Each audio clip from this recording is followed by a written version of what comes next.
Hello বন্ধুরা, এখন আমি একটা অরিজিনাল ঘটনা বলছি। Welcome to my YouTube channel.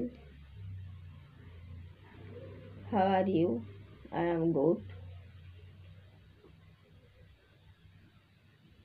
তোমরা সকলেই ভালো থাকবে। আমার এই শিলিগুড়ি আমারই একটা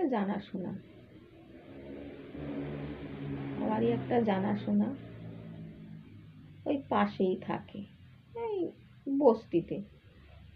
তা ছেলেটা ছেলেটা হয়েছে ভালো, ছেলেটা হয়েছে বড় লোকের ছেলে, যাই হোক প্রচুর পয়সা। তাই হট করে একটা বস্তির বউ তাকে ভালোবাসে। তার বাচ্চা কাচ্চা, লোকটা ভালো এমনি, তার বাচ্চা কাচ্চা সে, তারও স্বামী আছে, সেই বাচ্চা কাচ্চাকে ওই ভদ্রলোকটাই পড়াশোনা করালো। তার ওই বউটার একটা বিশাল বড় দোকান করে দিল, দোকান আছে, শিলিগুড়ির ঘটনা, দোকান করিয়ে দিল। ভদ্রলোকটা ভালো। তাই এই যে যে ভদ্রলোকটা তার পিছনে থেকে জীবনটাকে নষ্ট করে দিল। কিন্তু ও তো 2 দিন পরে ছেলেকে বিয়ে দেবে, নাতি নাতনি নিয়ে হইচই করে থাকবে। কিন্তু এই যে ভদ্রলোকটার জীবনটাকে নষ্ট করলো। তা শুনলাম কি ভদ্রলোকটা আবার আর একটা বউকে ভালোবাসে, ওই পাশাপাশি দুজনকে।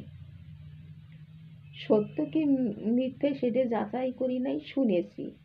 যেটা লটে ঘটে তো বটে, সেটাও শুনে তাই আর একটা মেয়েকে ভালোবেসেছিল। সে আবার খুব বুদ্ধি, আবার সেই উচ্চ পদস্থ, সে ভালো, খুব ভালো মেয়েটা।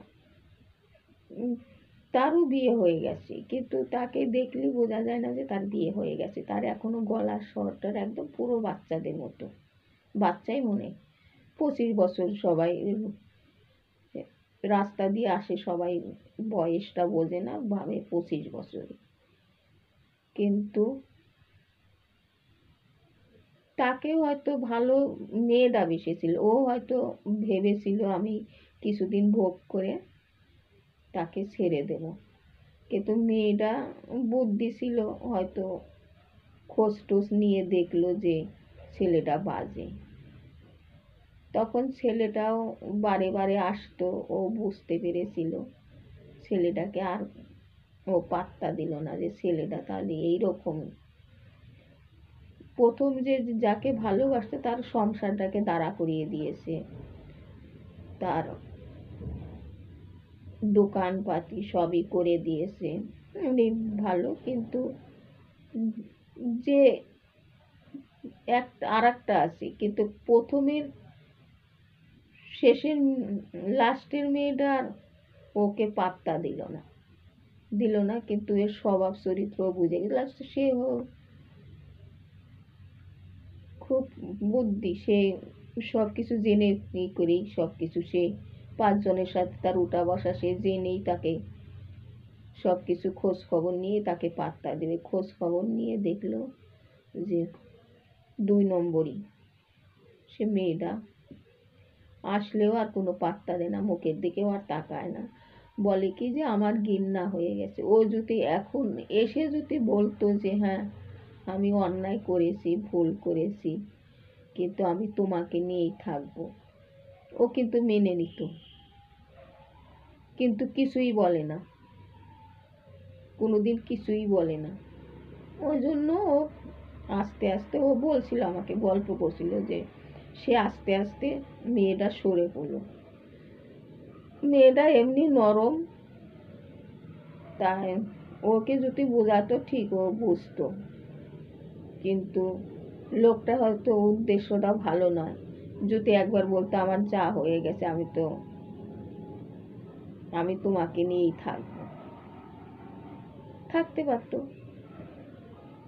কিন্তু সে তো সেটা করলো না। সে কি হয়েছে, ওইখানে একটা সবল ভাবো, ওইখানে একটা সবল ভাবো, আমার সারাটা লাইফ আমার এইরকমই চলে, কিন্তু অসহায় সহায় একটা লোক পাশে থাকাটাই উচিত, পাশে থাকা প্রয়োজন।